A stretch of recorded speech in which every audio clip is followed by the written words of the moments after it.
నమస్తే తెలుగు న్యూస్కి స్వాగతం. మొన్న సుప్రీంకోర్టులో సిబిఐ విచారణ పూర్తయింది అని సుప్రీంకోర్టు ముందు చెప్పినప్పుడు తర్వాత ఏమన్నా ఏ దిశగానన్నా విచారణ కొనసాగించాలా లేదా అన్నది సుప్రీంకోర్టు డైరెక్షన్ ఇస్తే మేము ఆ దిశగా వెళతామనేది సిబిఐ కోర్టుకు చెప్పింది. దాన్ని వాయిదా వేశారు. కోర్టులో నిన్న విచారణ జరిగింది. నిన్న విచారణలో కీలకమైన అంశం ఏంటంటే వైఎస్ సునీతారెడ్డి ఆమె భర్త మీద, తర్వాత సిబిఐ ఎస్పీ అప్పట్లో రామ్ సింగ్ మీద వివేకానందరెడ్డి పిఏ కృష్ణారెడ్డి పెట్టిన కేసులు క్వాష్ చేశారు, కొట్టేశారు. అయితే ఇక్కడ ఒక సందర్భం ఏంటంటే, ఒకటి వివేకానందరెడ్డి కేసులో పోరాటం చేస్తున్న వాళ్ళ మీద, కేసు దర్యాప్తు చేస్తున్న వాళ్ళ మీద పెట్టిన కేసులు కొట్టేశారని వాళ్ళు రిలాక్స్ ఫీల్ అయ్యి సంతోషించాలా, అసలు విషయం ముందుకు సాగట్లేదని బాధపడాలా, అర్థం కాని పరిస్థితి అయిపోయింది. సరే, ఈ కేసులో మరణశిక్ష కూడా పడే అవకాశం ఉంది అనేది వైఎస్ సునీత తరపు లాయర్ వాదన. మరి ఈ కేసు సిబిఐ ఇంకా కొనసాగించాలా, దర్యాప్తు కొనసాగించాలా అని అంటే ఆ దిశగా కొనసాగించడానికి మేము అవకాశం ఇస్తామని సుప్రీంకోర్టు అంటుంది. సిబిఐ ఏమో మీరు చెప్తే చేస్తామని సిబిఐ అంటుంది. సుప్రీంకోర్టు ఏమో మీరు చెప్తే ఆ దిశగా కొనసాగించడానికి అవకాశం ఇస్తూ ఉంటుంది. ఇక్కడ కొంచెం నాకు కన్ఫ్యూజన్ ఉండేది. చాలామందికి క్లారిటీ ఉండుండొచ్చు. కానీ ఈ విషయంలో వీళ్ళ మీద కేసులు కొట్టేశారని సంతోషించాలా, కేసు ముందుకు సాగట్లేదని బాధపడాలా? ఈ కేసు ముందుకు సాగాలంటే ఏ అంశాల ప్రాతిపదికగా ముందుకు సాగాలి? ఇంకా విచారణ చేయాల్సింది ఏముంది ఈ కేసులో? అవినాష్ రెడ్డి బెయిల్ రద్దు అవుతుందా? మరణశిక్ష పడే వరకు మరణశిక్ష కూడా పడే అవకాశాలు ఉన్నాయి ఈ కేసులో అని వాదిస్తున్న సుప్రీంకోర్టు లాయర్ సిద్ధార్థ లూత్రా వాదనలు ఎక్కడి వరకు వెళతాయి? అవినాష్ రెడ్డికి లేదా ఆ కేసులో ముద్దాయిలుగా తేలుతున్న వ్యక్తులకి, సూత్రధారులుగా తేలిన వ్యక్తులకి ఎక్కడ వరకు, ఎలాంటి శిక్షల వరకు వెళ్ళొచ్చు? ఈ కేసులో మొదటి నుంచి చాలా టెక్నికల్ ఎవిడెన్స్, చాలా టెక్నికల్ అంశాలు తీసుకుని మాట్లాడే అప్సాన్ రాయేష్ గారు ఉన్నారు మనతో. నమస్కారం రాయేష్ గారు. నమస్కారం. చాలా విషయాలు నేను చెప్పాను. బాధపడాలా, సంతోషించాలా, ఒకవేళ ముందుకు వెళ్తే ఎలా? మనకి ఒక సామెత ఉంది కదా, రోగి కోరుకున్నదే వైద్యుడు కూడా చెప్పాడు అని చెప్పని. నిన్న బాధితుల పక్షాన వివేకానందరెడ్డి గారి కుమార్తె, సిబిఐ అధికారి Ram Singh, CBI, state government, ఈ నలుగురి పక్షాన ఏ వాదనలు అయితే వినిపించారో ఆ వాదనలకు బలం చేకూర్చే నిర్ణయం సుప్రీంకోర్టు నుంచి వెలువడింది. గత 6 సంవత్సరాల 5 నెలల 5 రోజులుగా సాగుతూ ఉన్న వివేకానందరెడ్డి గారి హత్య కేసు ఎప్పటికొక లాజికల్ కంక్లూషన్కి వస్తే ఇప్పటికీ తెలియని పరిస్థితి. అవును కదా. విచారణ ముగిసిందా, విచారణ ముగింపజేశారా, విచారణ కొనసాగించాలా అని చెప్పని ఇప్పటికీ ఒక సంశయం న్యాయస్థానం ముందుంది, విచారణ సంస్థ ముందుంది. విచారణ ముగిసిందా లేదా అని తెలియని ఒక అయోమయపు స్థితిలో బాధితురాలుగా ఉన్న డాక్టర్ సునీత గారి ముందు ఉంది. అదే నాకు కూడా అర్థం కాలేదు. సిబిఐ ముగిసిందంటుంది, మీరు కొనసాగించమంటే కొనసాగిస్తాము అంటుంది. కోర్టు ఏమో మీరు కొనసాగించాలా లేదా మీరు చెప్పండి, మేము అవకాశం ఇస్తామని కోర్టు అంటుంది. నాకు అర్థం కాలేదు. ఈ అంశంలోనే జనరల్గా మనకి ఒక వివాదం తలెత్తినప్పుడు మధ్యవర్తి ద్వారా పరిష్కారం చేసుకునే ప్రయత్నం చేస్తాం కదా. మీరు చాలాసార్లు చెప్పారు ఆ విషయాన్ని. కాబట్టి నిన్న డాక్టర్ సునీత గారి లాయరు సిద్ధార్థ లూత్రా గారు సుప్రీంకోర్టు దృష్టికి ఒక అంశాన్ని తీసుకొచ్చారు. విచారణ ఇంకా కొనసాగించాల్సిన అవసరం ఉందా లేదా మీరు చెప్పండి అని చెప్పని సుప్రీంకోర్టు వైపు నుంచి సిబిఐని ప్రశ్నిస్తున్నప్పుడు ఆయన ఒక మాట ఏం చెప్పారు అంటే, 2023 జూన్ 30 నాటికి విచారణ ముగించండి అని చెప్పని సుప్రీంకోర్టు ఇచ్చిన ఆదేశాల మేరకు ఆ గడువు తీరిపోయింది కాబట్టి ముగిసినా మొగోకపోయినా ఇక ముగిసింది అని చెప్పని చెప్పాల్సిన దుస్థితి సిబిఐకి ఏర్పడింది. ఓకే ఓకే ఓకే అంటే ఇప్పుడు బాలు సుప్రీంకోర్టు కోర్టులోకి సిద్ధార్థ లూత్రా గారు నెట్టగలిగారు. సో సిబిఐ ఇప్పుడు స్వేచ్ఛగా తన అభిప్రాయాన్ని చెప్పడానికి ఆస్కారం కలిగింది. ఎప్పుడైతే అంటే సిబిఐకి విధించిన టైం బౌండెడ్ షెడ్యూల్ గురించి సుప్రీంకోర్టుకి గుర్తు చేశారో, ఓకే. సుప్రీంకోర్టుకి టైము విషయంలో మీరు అదనంగా ప్రొసీడ్ అవ్వాలి అనుకుంటే ఆ టైం ఇష్యూ పెద్ద కన్స్టైన్ కాదు, మేము మీకు అదనపు రిలాక్సేషన్ ఇస్తాము అని రేపు రోజున చెప్పడానికి ఆస్కారం కలిగింది. అనాల్సిన పరిస్థితి వచ్చింది. ఎందుకు ఇప్పుడు విచారణ ఇంకా కొలికి రాలేదు, చాలామంది సూతదారుల విషయంలో ఇప్పటికీ విచారణ జరగనే లేదు, విచారణలో టచ్ చేయాల్సిన ఇష్యూస్ ఇప్పటికీ అపరిష్కృతంగానే ఉండిపోయాయి. ఈ అంశాలన్నీ నిన్న సుప్రీంకోర్టు దృష్టికి సిద్ధార్థ లూత్రా గారు తీసుకెళ్లారు. అలాగే ఎవరెవరైతే ఇవాళ బెయిల్ పొంది బయట తిరుగుతూ ఉన్న ముద్దాయిలు ఉన్నారో వాళ్ళు కేసు విచారణ ప్రభావితం చేస్తున్నారు. దేవిరెడ్డి శివశంకర్ రెడ్డి కొడుకు డాక్టర్ చైతన్యారెడ్డి అతను మెడికల్ క్యాంపు పేరిట జైలుకి వెళ్ళి ఎక్యూజ్ నెంబర్ 4గా ఉన్న దస్తగిరిని బెదిరించాడు, ప్రలోభ పెట్టాడు. దానికి కావాల్సిన ఫోటోలు వీడియో సాక్ష్యాలతో కూడా ప్రభుత్వం దగ్గర ఉన్నాయని చెప్పని ప్రభుత్వం కూడా సుప్రీంకోర్టు దృష్టికి తీసుకురావడం జరిగింది. దాంతో అవినాష్ రెడ్డికి ఉన్న అధికారం మాటున వ్యవస్థలను ప్రభావితం చేస్తూ, అదే సందర్భంలో సిబిఐ లాంటి విచారణా సంస్థను ధిక్కరిస్తూ మిగిలిన ముద్దాయిలు కూడా ఏ విధంగా వ్యవహరిస్తున్నారన్న అంశాలు ఇవాళ సుప్రీంకోర్టుకి చాలా కుల్లా అంటారు కదా, చాలా ఓపెన్గా సుప్రీంకోర్టుకి బహిర్గతమైనవి. దాంతో సుప్రీంకోర్టు నిన్న స్వేచ్ఛగా చట్టాన్ని దుర్వినియోగం చేయడానికి విచారణాధికారి రామ్ సింగ్ గారి మీద, బాధితులుగా ఉన్న డాక్టర్ సునీత గారి మీద, సునీత గారి భర్త రాజశేఖర రెడ్డి గారి మీద వివేకానంద రెడ్డి గారి పిఏ కృష్ణారెడ్డి ద్వారా కేసులు నమోదు చేయించారు. అలా చేసిన ఆ కేసు నమోదుకి పులివెందుల మేజిస్ట్రేట్ గారు ఇచ్చిన ఉత్తర్వులు ప్రాతిపదిక, అలా ఉత్తర్వులు ఇవ్వటం ఆ మేజిస్ట్రేట్ గారు అవగాహన రాయించాం అని చెప్పని కూడా సుప్రీంకోర్టు అభిప్రాయపడి వీరి మీద దాఖలైన కేసులను క్వాష్ చేస్తూ ఒక నిర్ణయం వెలువరించారు. అంటే ఇప్పటివరకు ఏంటంటే దొంగ అన్నట్టుగా ఎవరైతే ఆరోపణలు ఎదుర్కొంటున్నారో వాళ్ళు మేము అమాయకులము, ఆణిముత్యాలము, మేము స్వాతిముత్యాలము, బాధితురాలైన డాక్టర్ సునీత వేధింపులు మా మీద ఎక్కువయ్యాయి, ఆమెను కట్టడి చేయండి అని చెప్పని కోర్టులను అప్రోచ్ అవుతూ ఉన్నారు, పోలీసులను అప్రోచ్ అవుతూ ఉన్నారు. వీటన్నిటి నేపథ్యంలోనే ఉదయ్ శంకర్ రెడ్డి అయినా, అలాగే ఇవాళ పిఏ కృష్ణారెడ్డి, ఉదయ్ శంకర్ రెడ్డి ద్వారా రామ్ సింగ్ మీద కేసు నమోదైంది. ఇవాళ కృష్ణారెడ్డి ఇచ్చిన ఫిర్యాదు మేరకు రాజశేఖర రెడ్డి గారి మీద, సునీత గారి మీద కేసు నమోదైంది. ఈ కేసులు క్వాష్ చేస్తూ ఒక నిర్ణయం వెలువడింది. కాబట్టి ఇప్పుడు 100% రేపు సెప్టెంబర్ 9 నాటికి సిబిఐ విచారణ కొనసాగించడానికి ఉన్న ఆస్కారాన్ని సుప్రీంకోర్టు దృష్టికి తీసుకెళ్ళటం ఖాయం.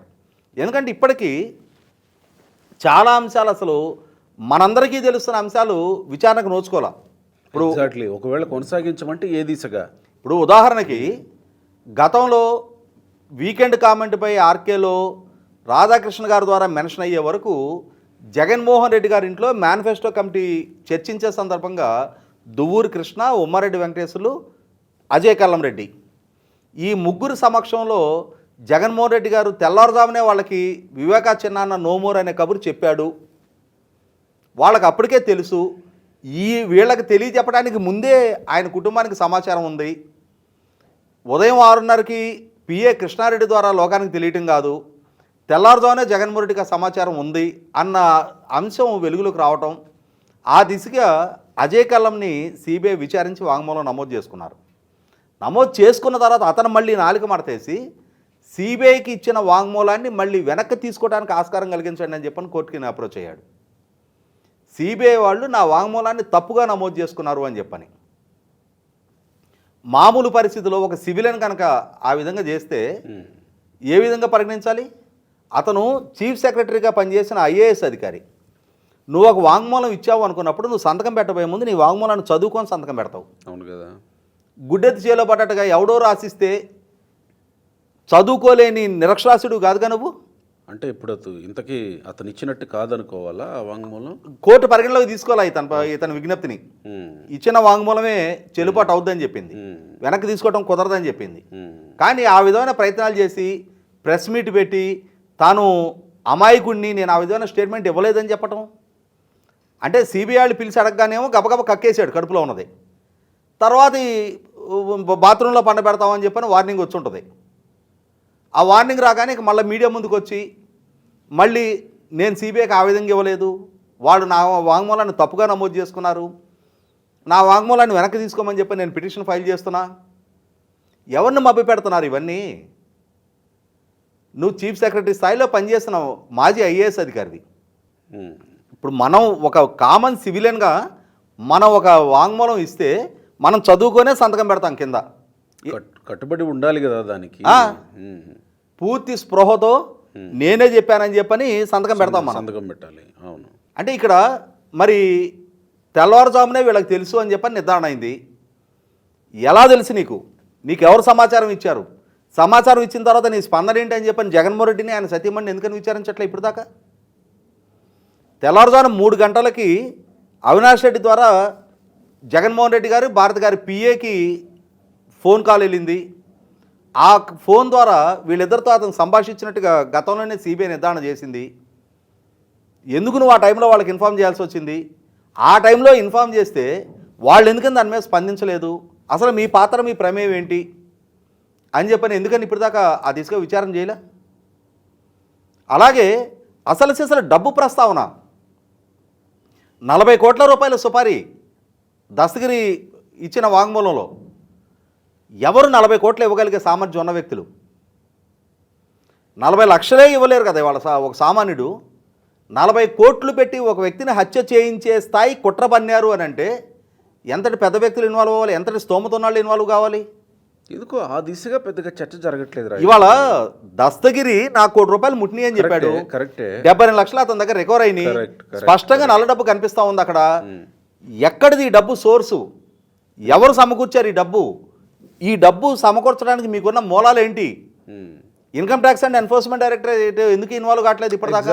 ఆ దిశగా ఎందుకో వెళ్ళట్లేదు అని ఇప్పుడు 100% ఆ దిశగా కూడా విచారం జరిగే తీరాలి.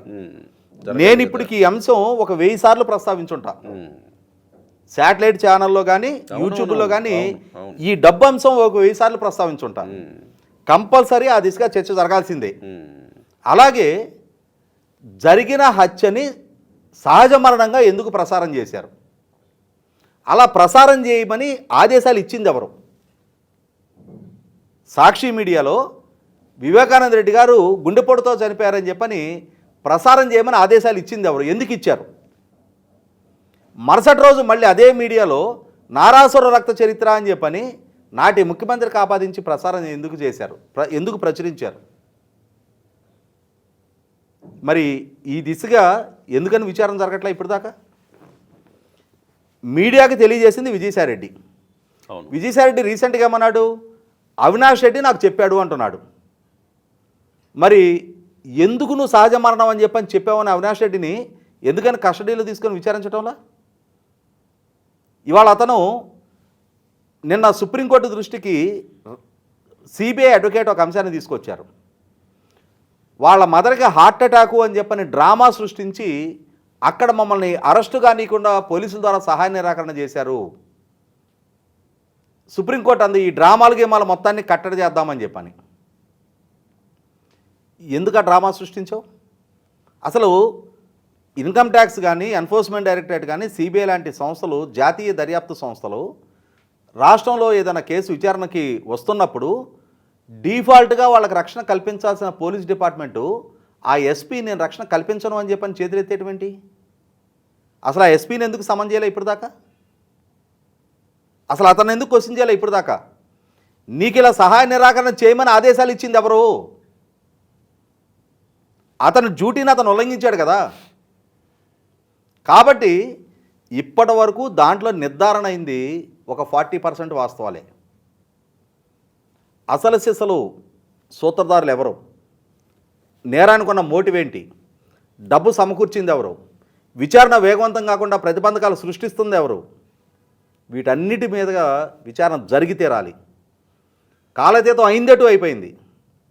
6 సంవత్సరాలు 5 నెలలు కాలం గడిచిపోయింది. ఇంకొక 6 నెలలు గడిస్తే మునిగే కొంపలేం లేవు. కానీ 6 నెలలు అవుతుందా? 6 నెలలు కాకపోతే సంవత్సరం పట్టిన 6.5 ఏళ్ళు పట్టినప్పుడు. కానీ అసలు బాధ్యుల్ని గుర్తించకుండా వాళ్ళని చట్టం ముందు దోషులుగా ఎస్టాబ్లిష్ చేయకుండా ఏదో కంటి తుడుపుగా తూతు మంత్రపు విచారణ చేసి విచారణ ముగించడం వల్ల వచ్చే ప్రయోజనం ఏంటి? ఇవాళ ఒక రాష్ట్ర మాజీ ముఖ్యమంత్రి సోదరుడు, ఒక మాజీ ఎంపీ, మాజీ మంత్రి హత్యకు గురైతేనే ఆ కేసులోనే సమగ్రమైన విచారణ అసలు సిసల బాధ్యుల తలుపు తట్టే స్థాయిలో జరగకపోతే సామాన్యులకు ఏ విధమైన భరోసా ఇవ్వగలుగుతారు? ప్రభుత్వాల వైపు నుంచి, విచారణ సంస్థల వైపు నుంచి, న్యాయస్థానాల వైపు నుంచి. చట్టం ముందు, న్యాయం ముందు అందరూ సమానమే అని చెప్పి నిర్ధారణ జరగాలి అని అంటే దీంట్లో బాధ్యుడైన వాడు ఎవడైనా సరే, ఏ స్థాయిలో ఉన్న వ్యక్తి అయినా సరే. నిన్న సిద్ధార్థ లూత్రా గారు చెప్పారు కదా, ఈ కేసు నిర్ధారణ జరిగితే బాధ్యులకి మరణశిక్ష పట్టడానికైనా ఆస్కారం ఉంది అని చెప్పని. కరెక్ట్. అంటే మరణశిక్ష ఎదుర్కోవాల్సిన స్థాయి కుట్రదారులు, సూతదారులు, పాతదారులు ఇవాళ పెద్ద మనుషులుగా, నాయకులుగా చలమణవుతూ ఉంటారు బయట. ఇటువంటి వాళ్ళని సమాజం భరించాలా? ఇవాళ రాష్ట్ర రాజకీయానికే చీడపురుగులుగా ఉన్న వ్యక్తుల్ని, వాళ్ళ స్థాయి ఏదైనా సరే, వాళ్ళ హోదా ఏదైనా సరే, వాళ్ళ పాత్రల్ని నిర్ధారణ చేసి తీరాల్సిన బాధ్యత సిబిఐ మీద ఉంటుంది. సిబిఐ మాత్రమే చేయగలుగుతుంది అని చెప్పని ఒక నమ్మకంతో డాక్టర్ సునీత గారు న్యాయస్థానాన్ని అప్రోచ్ చేసి సిబిఐ విచారణ తెచ్చుకున్నారు. కాబట్టి వాళ్ళ సిబిఐ కూడా నిస్సహాయులుగా చేతులెత్తేసేటప్పుడు ఇక చంద్రమండలానికో సూర్యమండలానికి వెళ్ళి మొరపెట్టుకోవాలి ఆమె న్యాయం కోసం. కాబట్టి న్యాయం జరుగుతుంది, కాలాతీతం అయినా సరే న్యాయమే జరుగుతుంది అని చెప్పని నిర్ధారణ చేయాల్సిన బాధ్యత ఇవాళ సర్వోన్నత న్యాయస్థానం ముందుంది. కాబట్టి సర్వోన్నత న్యాయస్థానం నుంచి రేపు సెప్టెంబర్ 9వ తారీఖు సిబిఐకి ఆ విధమైన ఆదేశాలు వస్తాయని ఆశిద్దాం. రైట్.